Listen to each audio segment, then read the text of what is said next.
talking about today. So I've just been the guy that's been in business for 15 years. I happen to know how to take photos and do it in a way that helps our clients here in West Michigan. So I'm really excited to be able to interview Nick, because Nick has literally gone from taking photos on a cell phone, probably a lot like you guys do, 2 years ago, to having thousands of Instagram followers, selling prints all over Michigan, all over the Midwest.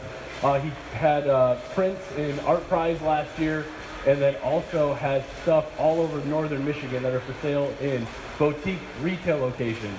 So you'll see some of his photos, but the whole goal today is to teach you guys how to take better photos this summer. And so I want to start with just kind of the basic premise that the best camera that you have is the one that you should take photos with, right? Over 15 years, I get asked continually about what camera should I buy. Anybody ever asked someone else that?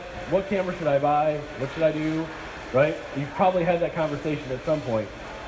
And whether you have an old Kodak film camera or a Canon or a Nikon or some of the newer mirrorless cameras or just a cell phone, that's the camera you should use, right? If you're going to take pictures, whatever you have on you, right? If you think back, anybody remember the days of Kodak and developing film? Right? You got to remember, at one point, Kodak was the largest camera maker and photo supplier in the world, and now they don't exist as a company. You guys know who the biggest camera company in the world is today? Apple. And they don't make cameras, do they? They make cell phones that happen to have cameras. So whether you're using a big, sexy, Canon camera with an expensive lens on it, or a simple cell phone. Nick and I both happen to be Android users, so we both have Samsung phones today. We were talking about that. That's what you want to use. You want to use whatever camera you happen to have on you. And the basic premise of photography is just that you want to... Anybody ever taken a photo and had it sit on your cell phone and then you never look at it again? Anybody ever do that? Yeah, I call it the digital death, because it's so easy to take pictures. And so the whole idea is we want to help people understand that when you take a picture, there should be some specific intent, some reason to do it, rather than just having more data on your phone. Or anybody run out of room on their phone, so they got to go quick look back through and start figuring out which photos they can delete? Yeah, exactly. Parents are notorious for that. They've got 8,000 photos of their children. They've never posted any of them. They never printed any of them, but they have a camera full of pictures. So I want to really just run through real quick some basic principles of photography. It's what I love to teach people, and then we'll get into some of Nick's photos, because Nick has, like I said, has a great story. So there's really three types of pictures that you as photographers, because you're now all officially photographers, right? You can call yourselves a professional. Did you know in Michigan there's no designation, there's no licensing for photography, right? So anyone can call themselves a professional. So you can call yourselves professional photographers now. You've taken a class today. But three types of photos.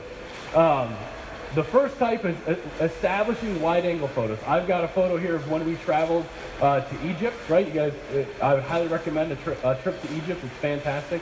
It is safe. It is beautiful. It's amazing. But we went, and a wide-angle photo is one that really sets the stage for what you're experiencing. So the idea, imagine, anybody ever been to a wedding or seen a movie about a wedding? You ever notice that there's always that random panning shot of outside the church?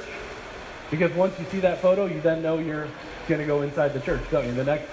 So it's called an establishing shot. You want to be able to tell people where you are, what you're doing, with some type of wide-angle photo, right? For us, we went to the Coliseum last year, right? It's a beautiful, beautiful place, very picturesque, but it's a wide-angle photo that really shows off what is going on in the area that you're in. So that's number one. That's a wide-angle photo.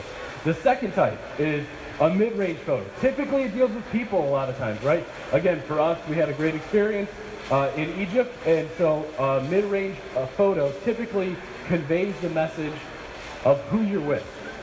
Right? It might be a group picture. Anybody getting together with family this summer? You're planning on it, and at some point you're going to have that obligatory photo, right, in front of the house or in front of the lake, something like that. That would be considered a mid-range photo, right? And so it really that's the storytelling piece. If you ever watch a movie, I'm going to mess you up now, because I'm teaching you how filmmakers make movies. They give you an establishing shot, where they're at, And then the next one is a shot with the people that are going to be in the scene, because that's the mid-range shot. And then, right, again, Coliseum with a group that we traveled with. We have a Facebook group. If you guys like to travel, my wife and I actually take groups around the world. We've been to South Africa, we've been to Italy, we've been to Greece, we've been to Egypt. We actually go, I end up becoming the photographer for the group. So if you're interested in traveling, like Travel Deals, we post all the time on Facebook about that type of stuff. So this was us, a mid-range photo with the people that we were with, right? And then the third one, you can't see it, but it says down here is the detail. The third type of photo that you will take is a detail picture, right? For us in Egypt, it was my wife riding a camel. It was in the market where they're selling raw tea leaves, and it's just a beautiful thing. So, and detail photos typically evoke some type of emotion, some type of emotional response. You see the picture, and you're able to go back to it just like that, of who you were with, what you were doing, what you were seeing, right? So that's the third type of photo. Again, you saw the photo of the Coliseum. This is us at night, a different time. But I just thought that the lights coming through were absolutely beautiful. So for us, I can remember where I was standing, what we were doing, what we were talking about. And so those are the three main types of pictures that you are going to take as professional photographers when you go out this summer to take better pictures. So some other ideas to help you improve your photography, right? And this is where I want to bring Nick into it, because anybody been to Chicago before? Anybody had their photos turn out like this before? No, right? Well, Nick's going to talk about this, because one of the principles that he talks about here is leading lines, right, Nick? Yes, leading lines are very important. This picture here was taken actually last fall in November. Can everyone hear me okay? Thumbs up out there? Yes? Great, thank you. So a lot of people like to kind of take a look at where they're going and what they're going to be photographing. I had no idea that we were going to this particular spot. I don't like looking at most places before I go, because I want to go there and look at it how I want to see it. But this is a pier, the North Beach in Chicago, which wraps around. But the reason I use this leading line the way that I did is because it brings you right to the center of the picture. Obviously, you've got the beautiful skyline. This is a long exposure, so you get the movement in the clouds. So this wasn't something that you take with your typical phone, but you actually could. You just wouldn't get that movement in the clouds, the smoothness of the water. But as you see, the lines go right towards the middle, here, here, and here. So you're looking right in the center of the picture, which with almost any picture is really important. I've actually noticed when Russ asked me to do this that it was kind of an eye-opening experience, because I didn't really ever look to see how I was taking photographs. I just do them. But a lot of them lead to the leading lines into the center of the photo. Yeah.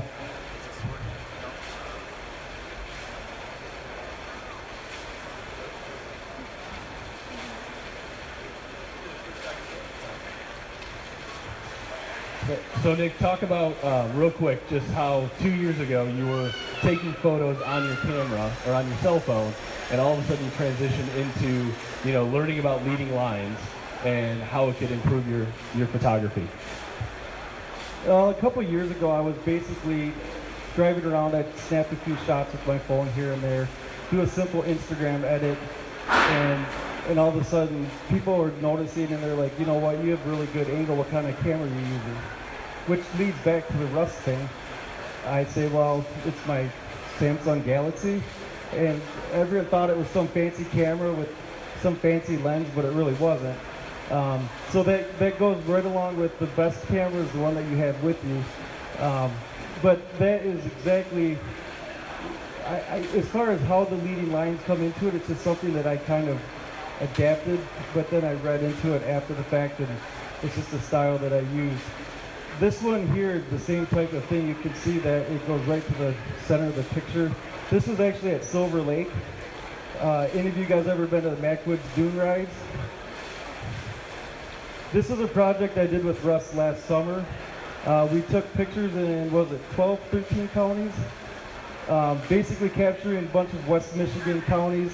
And so I had to go to Silver Lake, that whole region, and I decided to pay the $12 or whatever it was to hop on, and I sat deliberately behind the driver and kind of waited for my moment when I could capture the smoothness of the dune with the tire tracks. Obviously, I didn't know that this was going to be the photo until it kind of happened, because I didn't know what to expect. I haven't been on the Macwood dune ride since I was probably 12 years old. So this photo also adds depth, because you're looking towards the center here, which is leading you towards where you want to see. And you can see that he's just a little bit blurred out, which is just the way that the focal point is. Once again, it's a smooth picture, and it's a really beautiful area. I highly recommend going if you haven't been there yet. There's also a really cool lighthouse up there, Little Sable Point, one of my favorites. Might actually be there tonight for the Northern Lights if they come out. Anybody interested in going to see the Northern Lights tonight? So he's going. So he's going to lead an expedition later. You can connect with him on Instagram or email, and we have a group meetup later tonight. But so Nick, talk about golden hour. I know this is a trick that I learned early on. Has anybody gone out on the beach in the middle of the afternoon, like 2 or 3 o'clock, and you try taking photos of things that you think look beautiful as you see them, and everybody turns out looking like raccoons with deep, dark set eyes, and it just doesn't look the way you remember it, right? Well, the trick is you have to go during golden hour, and there's actually 2 of them, right? One in the morning, it's the 20 minutes before sunrise, and then the 40 minutes after the sun comes up, and then the last 40 minutes before the sun sets, and the last 20 minutes after the sun goes past the horizon. Anybody been to Grand Haven? The sun hits the water, it's gone, and then everybody turns their backs and walks away. Nick, talk about that for a second. That's funny that you say that, because that's the worst time to walk away, actually. The golden hour is before the sunset, but the best time to photograph is after the sunset for about 15 minutes is when the colors really pop. But that kind of defeats the purpose of what Russ was talking about. The golden hour, the reason why it's so good is because everything gets that natural light. And what photography really is capturing light. Okay. So basically, when you've got your hour or so before the sunset, even if you're taking pictures with, say at night and you're using a flash, you still need the light. Well, the golden hour offers that naturally. And that's why we always talk about it as it being the best time to capture images, because you have the best lighting. It's not too bright and it's not too dark, which actually leads into the twilight hour, which this technically would have been twilight. But now this picture right here, I was actually kind of bummed because the clouds aren't really doing much. And I was going to head home. This was taken near Coopersville.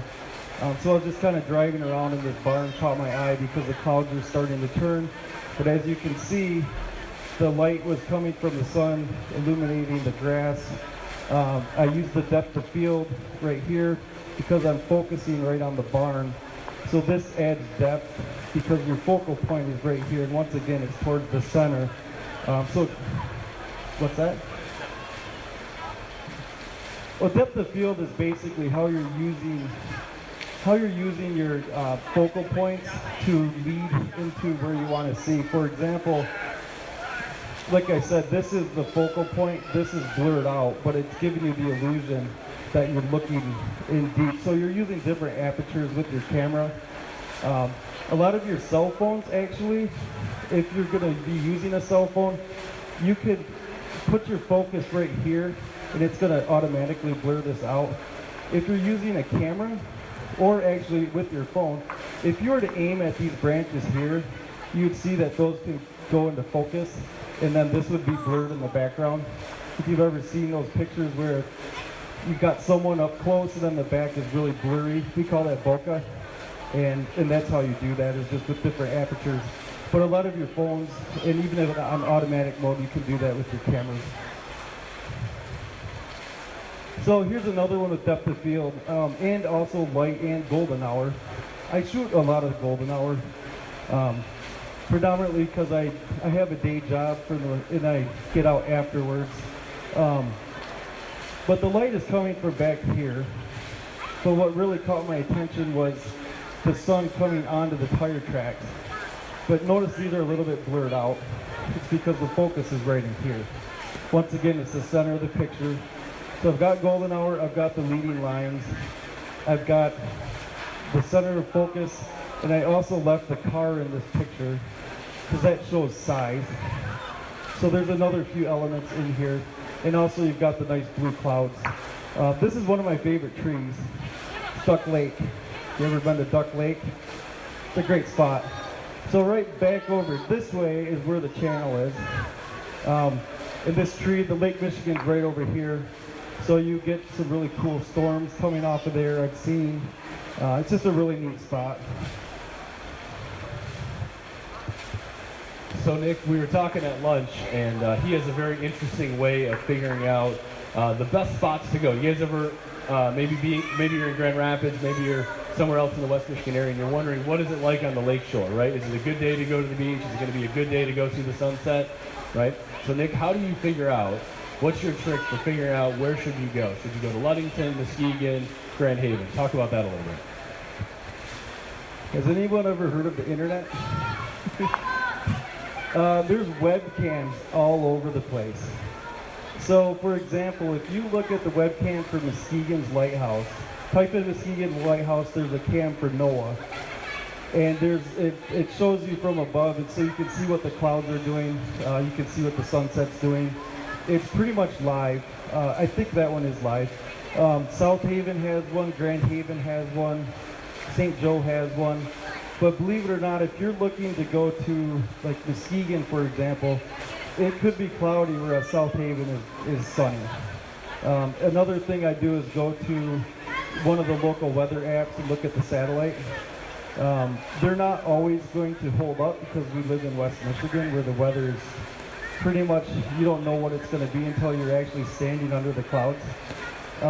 But it's a really good, even if you're going to the beach with your family, take a peek at those cams. If it's cloudy in Muskegon, it might be sunny down south. So that's one of my biggest cheats, I guess. So you talked about leading lines, you talked about depth of field. Talk about reflections a little bit. Actually, these are two of my favorite shots. These are, I want to say reflections and symmetry. This one right here is actually taken at the Big Sable Point, which is Ludington State Park. Now, the way that I got this image, obviously, was wait till twilight hour, or I'm sorry, golden hour, right before twilight. This was a pool, the lake is right here. This is a pool from the big waves that were coming in. I actually got my feet soaked a few times for that shot, but believe it or not, and something I'm gonna say is, when you take a picture with your phone or your camera, don't be afraid to shoot low. I actually crouched probably down about to almost to the ground to get that reflection angle. Also, don't be afraid to angle your camera like up or down or left or right to fit that in the frame the way that you want it. And that's how I wanted to make sure that I got the size here on the top almost identical to the bottom. Obviously the lighting, the sun had just gone down at this point, and I took a lot of good shots that night too, just like the lighting was great. But this one stands out as one of my favorites. So you've got symmetry and the reflections. Did anyone go to Art Prize this year? I was at the Bob. This was my photo here. This was actually taken in Muskegon. And I found out after the fact that this is actually $1 million racing boat. Because of Art Prize, a few people wanted to find out whose boat it, or if I knew whose it was, and I said no, because when I went back it was gone. But I actually talked to the marina owner, and they ended up buying a few prints. Just a really neat photo. This was at Torrence's Marina. As I pulled up, I was actually stopping because I saw these sun rays coming out of the clouds. I was heading towards the pier, towards the lighthouse, because I looked at the webcam. Probably. But so I looked at the webcam, I knew that the sunset was going to be good. I pulled in, and here's the boat. You have all these different boats, but this one stood out because it was black. And the reflections were just insane. A lot of people don't even, I should have asked you what color you thought the boat was, but The boat, it was actually, I found out after the fact that it was a metallic black. So with the sun coming down, it was actually, this is cement down here, and it bounced off the back of the wall and back up, and that's why you get that golden color. So, right place, right time. Had I not had my regular camera, I probably would have been happy to have my cell phone. Nonetheless, always keep your eyes open, especially during those times of the day. You just never know. Most of these shots were not planned.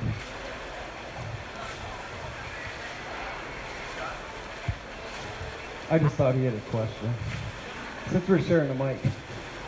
So this is the sky. This one seems to be obvious, but it's really not, because a lot of people, what I mean by what it's not obvious is, a lot of people go, they don't know what the sunset's going to be like.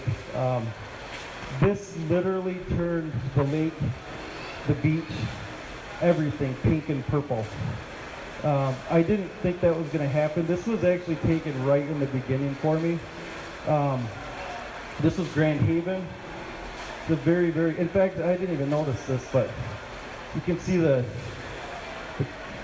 equipment right there for when they just took the pier apart. Hopefully the catwalk goes up soon. But anyways, the sky is always a good focal point, especially this time of day because you get the great colors. Also in the morning. Just always have it handy, and you just never know. This is one of my favorite shots. This is another one where this was not planned. This was actually taken in Iceland in October. I took a trip with my dad. This is two of us, and he's not a photographer. He just drove me around, and I said, stop.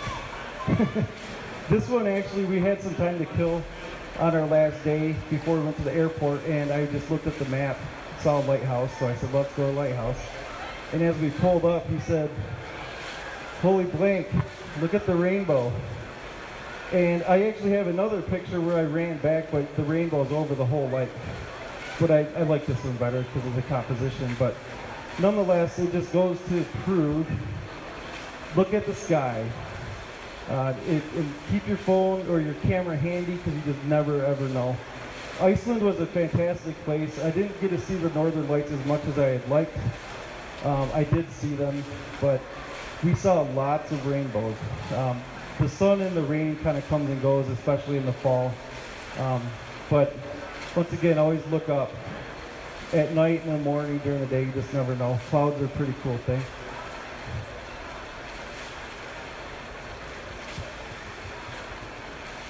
So Nick, I guess one last question I have for you is, so let's just assume these guys are all professional photographers now, and they want to make sure that they take some great images this summer. So where are your favorite locations along the lake shore or in West Michigan that they should, put on their radar as they go out and about this summer taking trips around West Michigan?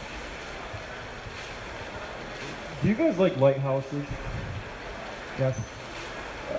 West Michigan has a lot of fantastic lighthouses. I'm kind of accused of taking too many pictures of them, but it's hard not to because we have such beautiful beaches.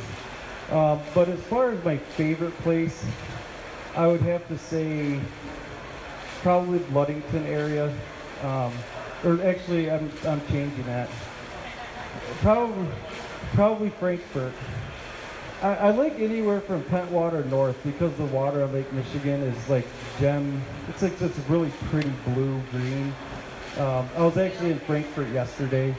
I was in Sutton's Bay and Leland, just kind of driving around looking for whatever. The best place to be to take pictures though is wherever you can get to.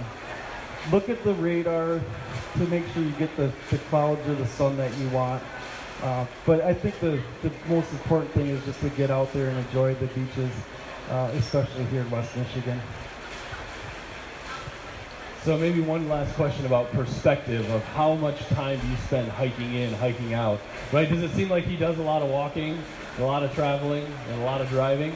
So I'm just curious, how do you, pick spots? What's your, how do you put that together before you leave the house? Good question. We did not rehearse these, by the way. I'm very indecisive. So usually I do go by the radar because when I'm doing sunset shots, I want some clouds. You need to have clouds to have the sunset to get the color. Don't get me wrong, sunsets with no clouds can be beautiful as well, and you can always use that natural light. But as far as, sometimes it just depends if I have a half hour or so, I'll go to Grand Haven. I live on the northwest side of town, so I can get to Grand Haven relatively quickly. If I've got a whole afternoon, I'll go up to Charlevoix, Mackinac Bridge I went to the other day, or Frankfurt, Leland. The M22 corridor is always a beautiful area.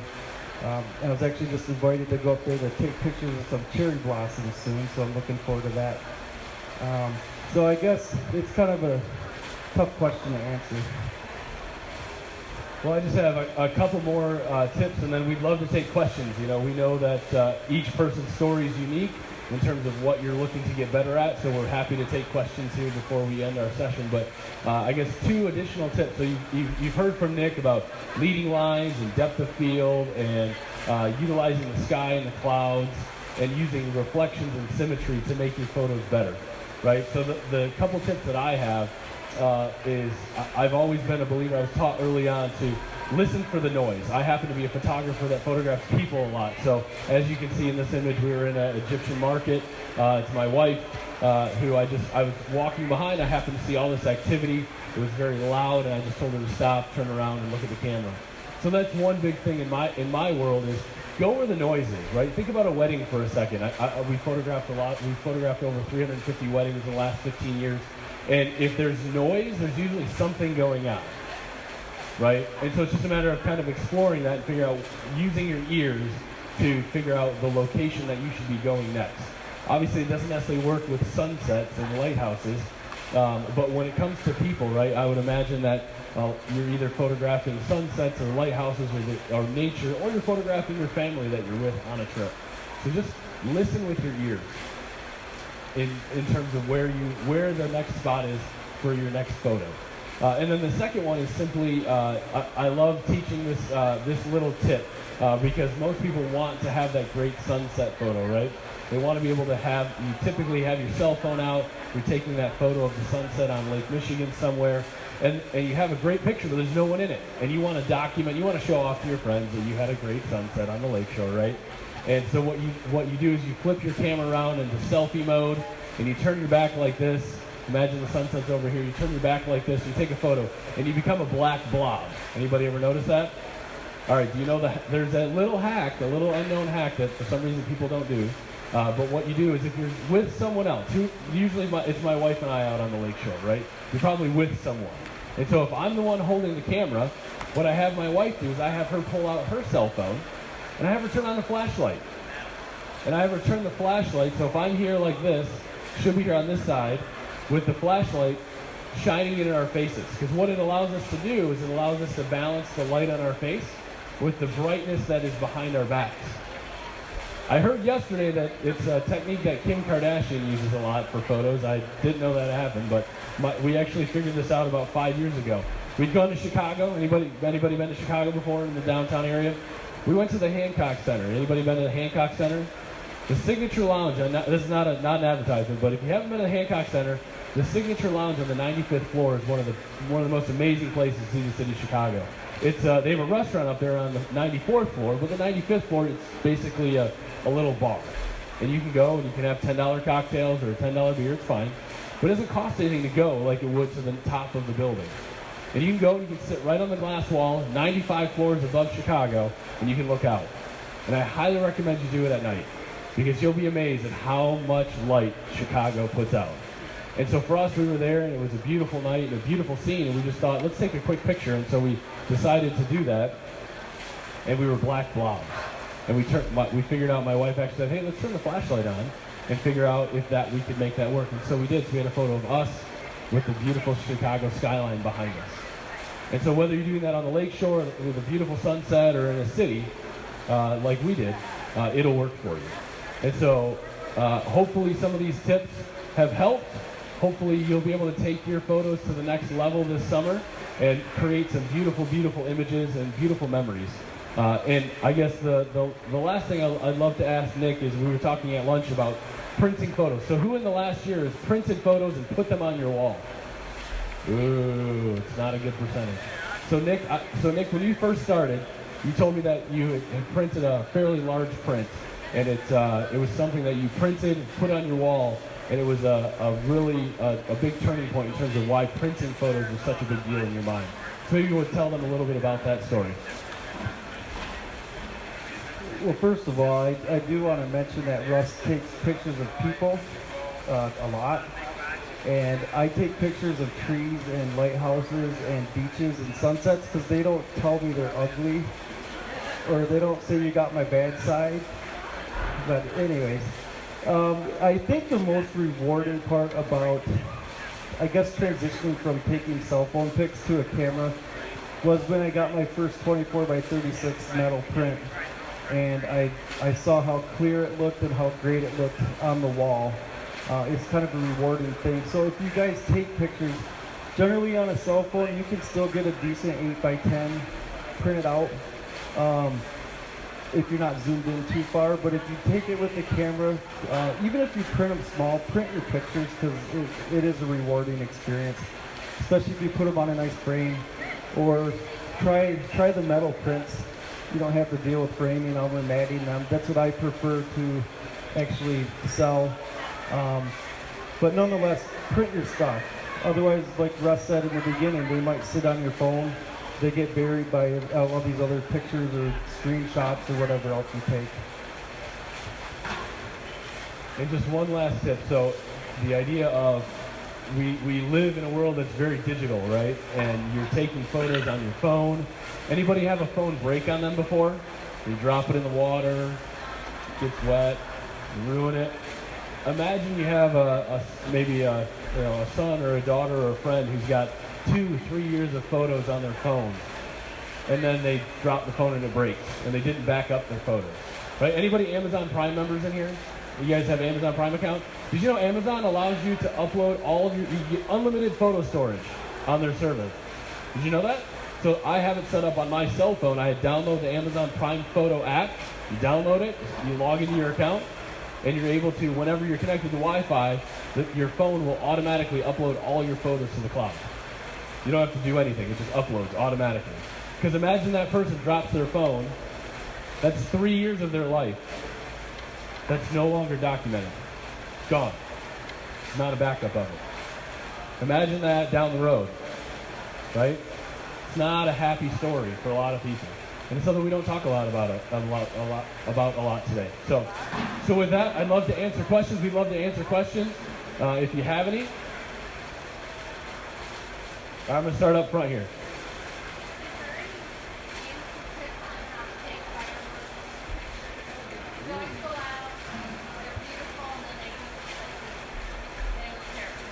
So the question is, are there any tips on how to take firework photos that look as good as this?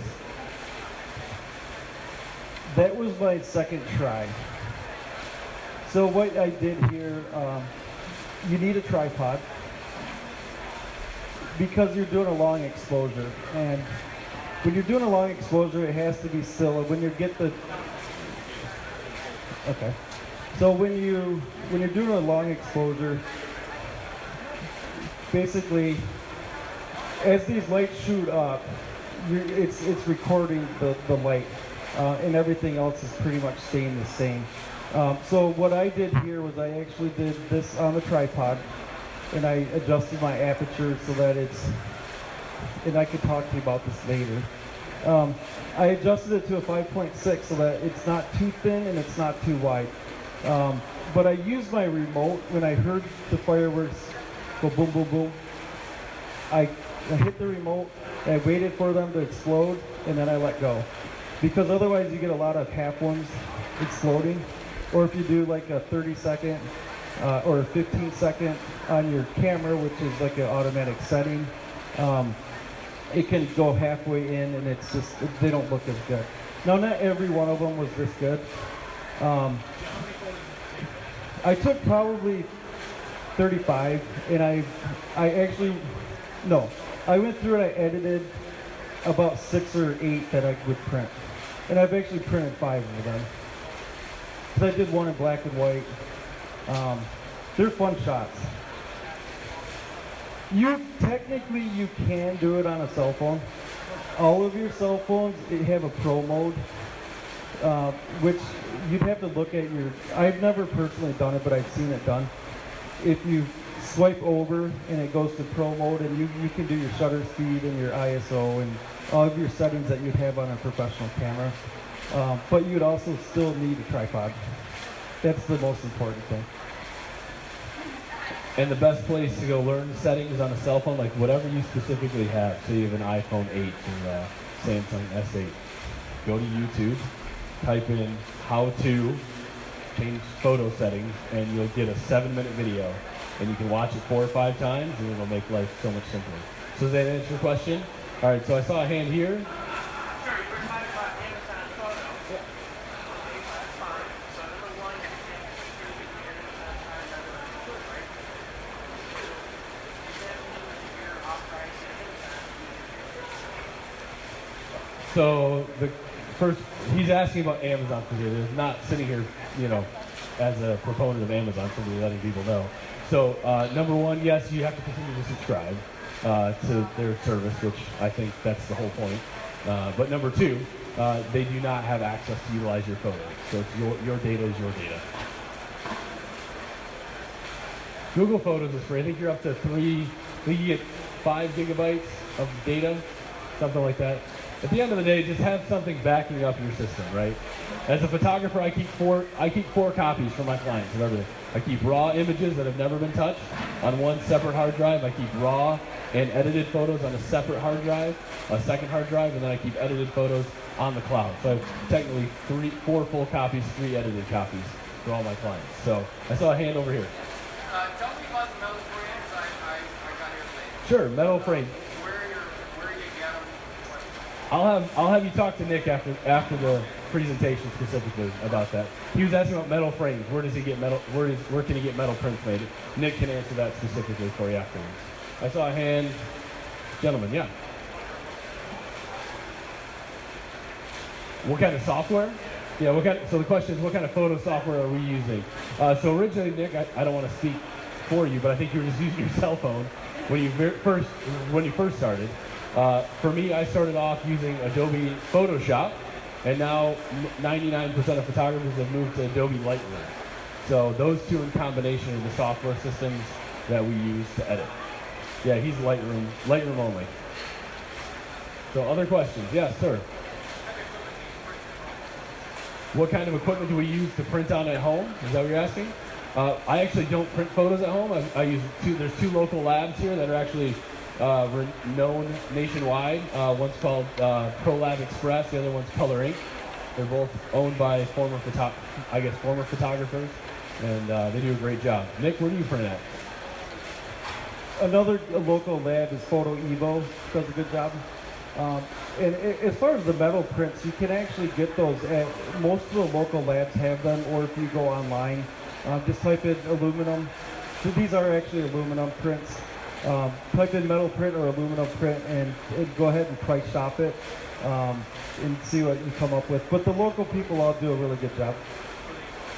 Or they can call me. So any other questions? Yeah. Grand Haven, okay. So you're coming from Grand Haven to Grand Haven down 96 a lot. One thing I noticed is that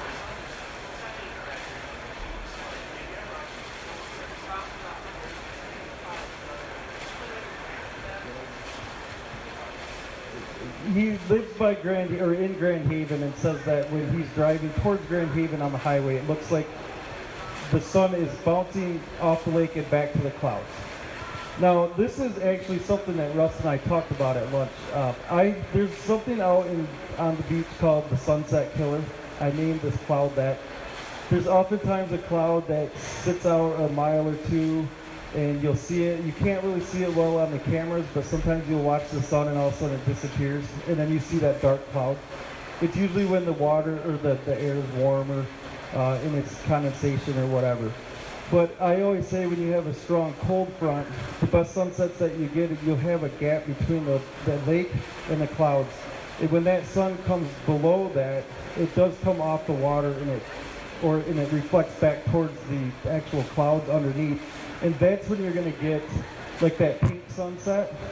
That's when you're going to get sunsets like that. You really need that sun to come under the clouds and to bounce back up. So Lake Michigan, though, to be honest, I would never have it figured out. As far as you might go out there thinking that you're going to have the best sunset ever, and it's a dud. Or you might be walking back to your car and turn around and you're like, I'm going back to the lake shore, because all of a sudden 10 minutes later, you're dealing with fluorescent colors all over. So that's about as good an answer as I can give you. Any other questions? Okay, last one.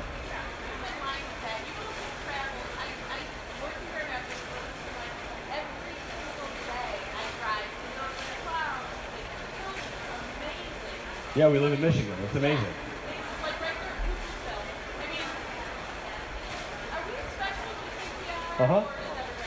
No, we are. America's amazing. I mean, when we travel to South Africa, and people think that South Africa is a small place, and we were going to drive from Johannesburg on one end to Cape Town on the other. And I don't know if anybody knows how far that is. It's the same distance as Chicago to Daytona Beach, Florida. It's huge. But think about it. That's the majority of the country of South Africa. That's just Chicago to Daytona Beach. We're not talking anything west of the Mississippi. I mean, America is an amazing place. I just was in South Carolina last weekend, and we drove back from Charleston to Michigan. I mean, you know how many different types of topography you're passing through and options that you have? I mean, yes, America's amazing, but Michigan is, one of my clients is you guys know the Pure Michigan ads?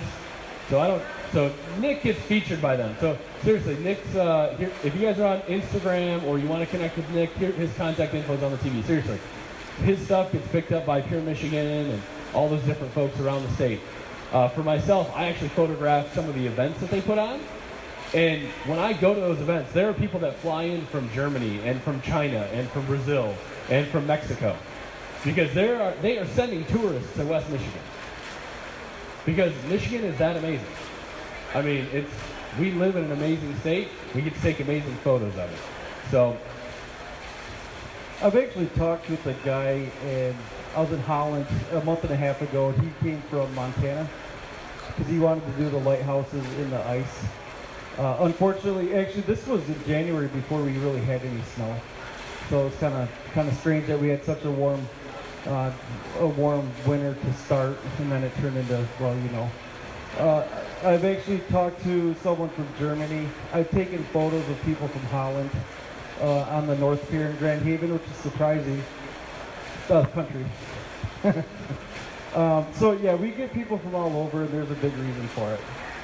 And actually, I have an aunt that lives in Scotland that was just recently in town, and she lived here for years and years, and they moved back like 10 years ago, but she just absolutely adores our lighthouses all throughout Michigan. Primarily, she said they're not like any other ones in the world. So that's from someone that's been all over, more than I have. So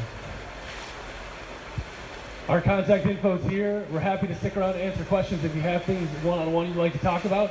We appreciate your time. Have a great rest of your day at the show.